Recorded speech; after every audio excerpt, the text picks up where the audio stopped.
Então, ele escolheu 12 deles para estarem com ele e serem enviados para anunciar o evangelho. A paz do Senhor Jesus. Gente, hoje nós vamos ler o capítulo 3 de Marcos. Vamos lá?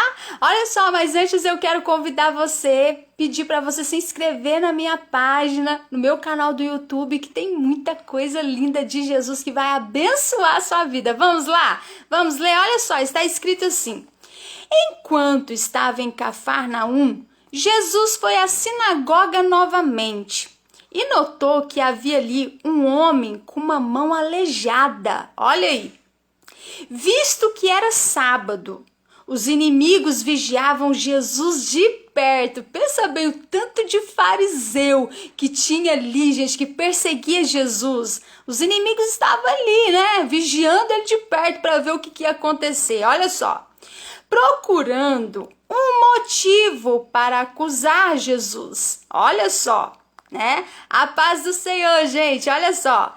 Iria Jesus curar a mão do homem, né? Eles estavam perguntando, será? Eles estavam querendo alguma coisa. Gente, eles não saíam de perto de Jesus procurando alguma coisa para, sabe, para poder pegar ele. Mas olha só, Jesus disse ao homem da mão aleijada: levante-se e venha para cá. Olha aí. Então, voltando-se para os outros, Jesus foi voltando para os outros, perguntou: o que é permitido realizar no sábado? O bem ou o mal?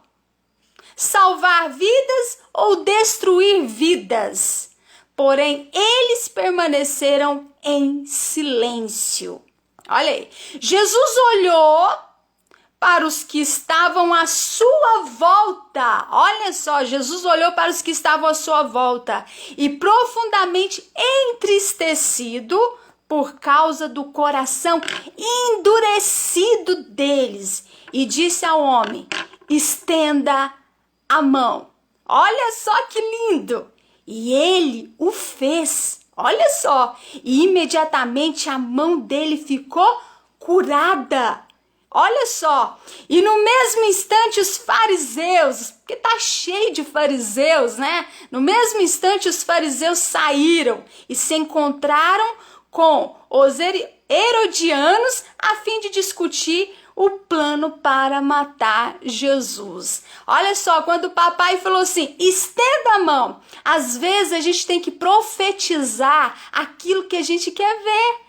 Sabe, começa a profetizar aquilo que você quer ver em 2021. Não importa as más notícias que estão por aí. O que importa é a sua fé. A sua fé vai te salvar. A sua fé vai conquistar coisas impossíveis. Sabe aquilo que você fala, não, isso não tem como. A sua fé vai conquistar. Então você começa a profetizar, você começa a clamar, você começa a profetizar aquilo que você quer ver. Olha só, eles estavam discutindo o plano para matar Jesus. Olha só, enquanto isso, Jesus e os seus discípulos retiraram-se para o mar, olha aí, seguidos por uma enorme multidão, olha só, vinda de toda a Galileia, da Judeia, de Jerusalém, da Idumeia, da região do outro lado do Rio Jordão e até da região de Tiro e Sidom. Por quê? Por que o povo acompanhava Jesus?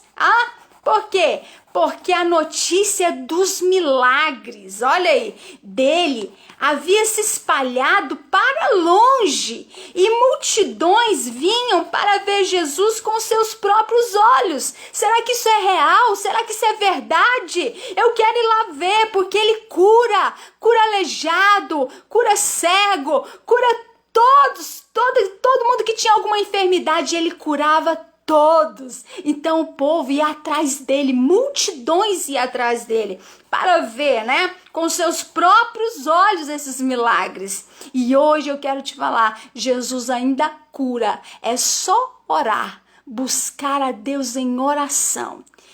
Quer se encontrar, quer ir atrás do Senhor? Então ora, dobra as suas orações, dobra as suas orações. Eu não pedi permissão para contar um testemunho aqui, mas eu não vou falar o nome da pessoa porque ela não me permitiu contar. Mas teve uma pessoa que foi diagnosticada com câncer no útero. E eu fiz uma campanha por ela de 40 dias, né, de oração às 3 horas. 3 horas de oração, 40 dias. Gente, Deus fez um milagre, mudou aquilo que era para cair o cabelo, sabe? Aquilo que era para ser tristeza, sabe? E transformou-se em alegria. Por quê? Porque ela recebeu vitória, mudou completamente o diagnóstico dela. Sabe o que aconteceu? Deu só uma inflamaçãozinha no útero Só isso, de uma coisa terrível, maligna, transformou, sabe em quê? Inflamação, que vai cuidar rapidinho, pronto. Por quê? Porque hoje nós buscamos, nós vamos atrás do Deus vivo. É esse Jesus que cura, é esse que nós temos que invocar, esse que você sabe que tem alguém doente na sua casa, dobra as suas orações, há poder na oração e a oração muda tudo na sua vida. A oração muda, transforma, traz cura. Cura, Jesus cura. Deixa eu falar assim, eu não acredito que o Senhor Jesus cura. Eu não acredito. Eu tenho provas de que Jesus cura ainda hoje, se você buscar Ele em oração. Ele vai curar você, em nome de Jesus. E você vai testemunhar para a glória do nome do Senhor. Olha só, ele ordenou aos discípulos que arranjassem um barco para evitar que a multidão o comprimisse na praia, porque ele tinha curado muitos. Olha, ele tinha curado a muitos naquele dia. Olha aí. Quem sabe hoje não é o seu dia? É só você clamar. Fala, Pai, os teus sinais seguem a tua palavra. Ela estava pregando sobre Marcos capítulo 3, eu estou passando uma dificuldade, me cura diante dessa palavra, porque eu sei que os teus sinais acompanham a tua palavra. E começa a orar, invocar o nome de Jesus aonde você estiver, e você vai receber cura, você vai ser curado para a glória do nome de Jesus. Aleluia! E grande número de doentes estava aglomerado ao seu redor. Pensa, gente, o tanto de doente que estava ao redor do Senhor Jesus. Olha só, procurando o quê? Tocar nele. Eles estavam procurando tocar nele. Por quê? Porque dele saía virtude, saía poder para curar todas as enfermidades, né? Saía poder para curar, para transformar. Então estavam querendo tocar no Senhor Jesus. Ah, Cláudia, mas como que eu toco no Senhor Jesus hoje? Hoje nós tocamos por meio da adoração, por meio da fé, da confiança, da adoração, porque Deus, o nosso Pai, habita no meio dos louvores do seu povo. Quando você começar a oferecer aquela adoração sincera de dentro, você vai sentir algo e você vai tocar o coração do Senhor, você vai achar o Senhor e você vai obter o favor do Senhor na sua vida. Diga amém, começa hoje a adorar, começa hoje a tocar no Senhor de uma maneira diferente. Toca no sentimento de Deus, toca para honra e glória do nome de Jesus. Comece a orar, comece a oferecer sacrifício de louvor e você vai obter vitória. Aleluia, glórias a Deus. Olha só, e em qualquer lugar onde os espíritos imundos o viam, caía aos seus pés de Jesus, aos pés de Jesus, gritando: o Senhor é o Filho de Deus. Porém ele os advertia severamente de que não contasse quem ele era. Tá aí. Depois Jesus subiu um monte e convidou alguns a subir e reunir-se com ele ali. Olha só, Jesus ia ao monte sempre, né? Olha só, e eles foram. Então ele escolheu 12 deles para estarem com ele e serem enviados para anunciar o evangelho. Olha que lindo! A esses 12, ele chamou de apóstolo. Olha aí, eles receberam autoridade para expulsar demônios. Estes são os nomes dos 12 que ele escolheu. Simão, a quem ele deu o nome de Pedro, tá vendo? Olha aí. Tiago, filho de Zebedeu, e João, seu irmão, e que Jesus chamou, né? Que quer dizer filhos do trovão. André, filho de Alfeu, Tadeu, Simão, membro do partido dos Zelotes, e Judas Iscariote, aquele que traiu Jesus. Então, ele enviou esses a anunciar o evangelho. Hoje nós somos enviados por Cristo, ide por todo mundo e pregai o evangelho a toda criatura. É por isso que nós estamos aqui pregando o evangelho, anunciando o evangelho. É por isso que a gente está louvando a Deus, cantar e anunciar, adorar e exaltar o nome do Senhor Jesus. É isso que o Pai quer, que a gente anuncie o evangelho da graça, o evangelho que tem poder. Quando Jesus voltou para casa, aonde estava hospedado, o povo começou a se reunir outra vez. Olha só, outra vez. E logo veio tanta gente que não podia achar tempo nem para comer. Pensa, Jesus não tinha tempo nem para comer, de tanto que ele atendia as pessoas, curavam as pessoas, né? Olha o tanto, Jesus não tinha nem tempo para comer. Olha só, quando os familiares dele souberam do que estava acontecendo, os familiares de Jesus vieram tentar levá-lo consigo para casa. E eles diziam, ele está fora de si. Olha aí, diziam eles. Sabe por quê, gente? Toda pessoa que começa a pregar, começa a falar do amor de Deus, do evangelho, sabe? Muitas pessoas falam, ih, ó, tá doido, tá louco. Toda pessoa que se converte, quem já se converteu aqui a primeira vez, sabe do que eu estou falando, da perseguição que é na família. Quando todos são evangélicos, maravilhoso. Mas quando as pessoas não conhecem, da sua casa não conhecem o evangelho, e você é chamado por Deus para pregar, para anunciar, para ser instrumento de Deus, eles não entendem, começam a falar, ih, tá doido, tá fora de si. Assim aconteceu com o papai Jesus também. Ó, quando os familiares dele souberam do que estava acontecendo, vieram tentar levá-lo consigo para casa, e eles diziam, ele está fora de si. Pensa, se falaram isso de Jesus, imagina de nós que pregamos, que cantamos, que falamos a nossa fé, porque a nossa fé não tem lógica, né? Para o mundo é loucura. Mas os mestres da lei que haviam chegado de Jerusalém dizia, o problema dele é que ele está dominado por Belzebu, o príncipe dos demônios, e por meio dele que ele expulsa os demônios. Jesus chamou a todos e começou a ensiná-los por meio de parábolas. Olha só o que o papai falou. Como pode Satanás expulsar Satanás? Um reino dividido contra si mesmo cairá.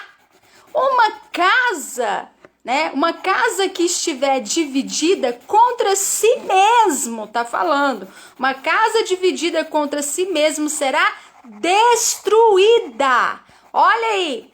Por isso, gente, que a nossa casa tem que estar firmada na rocha. A união faz a força. Quando na casa tá todo mundo dividido, um para um lado, outro para o outro, o reino não cresce, né? Tá dividido. Mas quando todo mundo se reúne em prol daquela causa e levanta aquela causa, só vitória, gente, só vitória, né? Então Jesus está falando aqui, um reino dividido contra si mesmo, cairá, não vai para frente, né?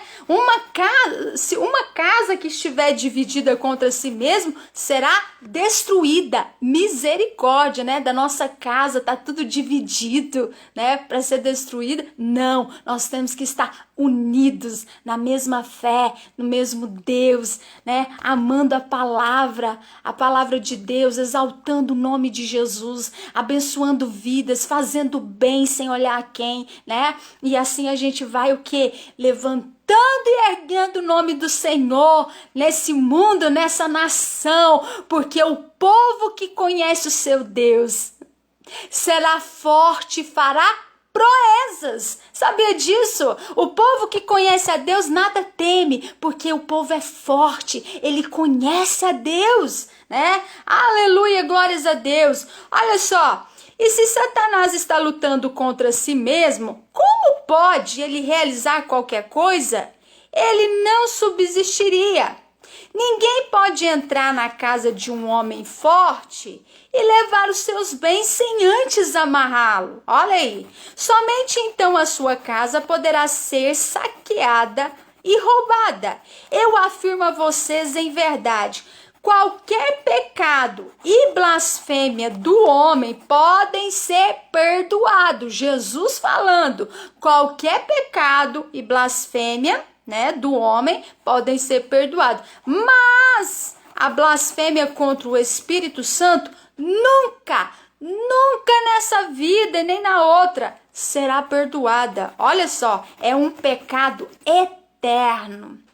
Por isso que a gente não pode. Olha o que Jesus falou. Eles estavam falando isso de Jesus. E Jesus falou, né? A blasfêmia contra o Espírito Santo nunca será perdoada. É um pecado eterno. Misericórdia, né? Olha só. Eles lhes disse isto porque eles estavam afirmando. Ele está com o espírito imundo. Olha, falava isso do Senhor Jesus. Imagina de quem prega a palavra mesmo, com sinceridade. O papai Jesus era íntegro, todo mundo sabia disso naquela época, né? Dava bom testemunho, ele era Deus ali encarnado, né? E mesmo assim aquele povo tinha um coração duro, não queria crer, não queria ver, não queria confessar, ainda falava mal dele. Olha só que o povo fazia, né? Naquela geração, naquele tempo. Então sua mãe, olha o que eles fizeram. Então sua mãe e seus irmãos chegaram à casa onde ele estava ensinando, porque Jesus, ele não ficava parado, ele ficava andando, pregando, ensinando, curando, pregando o reino dos céus, né? Olha só. E eles ficaram do lado de fora e mandaram chamá-lo. Olha aí, mandaram chamá-lo, Jesus, né? Muitas pessoas estavam sentadas ao seu redor e disseram: sua mãe e seus irmãos estão lá fora, querendo vê-lo. Ele perguntou, olha Jesus, o que ele falou? Quem é minha mãe? Olha aí. Quem são meus irmãos? Jesus falando. Quem é minha mãe? Quem são meus irmãos? Quem é? Depois olhou para aqueles que estavam assentados em volta deles e disse: estes são minha mãe e meus irmãos. Olha aí. Todos aqueles que faz a vontade de Deus é meu irmão, minha irmã e minha mãe. Olha o que o Senhor falou. Todos aqueles que fazem a vontade de Deus, quer dizer, aqueles que leem a palavra, aqueles que obedecem o evangelho, aqueles que amam o Senhor de todo o coração, que não peca porque ama o Senhor, que não entristece o Espírito Santo, aqueles que anunciam o evangelho da paz, aqueles que ganham almas para o reino de Deus, está fazendo a vontade de Deus. Estes são os irmãos, né? Tá falando aqui, minha irmã e minha mãe são aqueles que fazem a vontade do Pai, né? Ó o que ele fala aqui, ó. Quem são? Quem é minha mãe? Quem são meus irmãos? Né? Aí ele olhou para todos aqueles que estavam em volta dele. O que ele estava fazendo? Pregando, ensinando. Aí ele falou, estes aqui são. Estes que estão sentados aqui são minha mãe e meus irmãos. Todo aquele que faz a vontade de Deus é meu irmão, minha irmã e minha mãe. Gente, esse foi o capítulo 3 de Marcos. Amanhã eu volto com o capítulo 4 para a glória de Deus Pai. Que Deus continue te abençoando de maneira linda nesse 2021. E vamos entrar com força, com fé, andar pela palavra, porque esse momento, essa hora é a hora mais importante da sua vida. Ouvir o evangelho da salvação. É esse evangelho que cura, é esse evangelho que transforma, é esse evangelho que te faz ser bem-sucedido em todas as áreas da sua vida. Amém? Que Deus te abençoe em nome do Pai, do Filho e do Espírito Santo. Tchau, tchau, gente. Fiquem com Deus.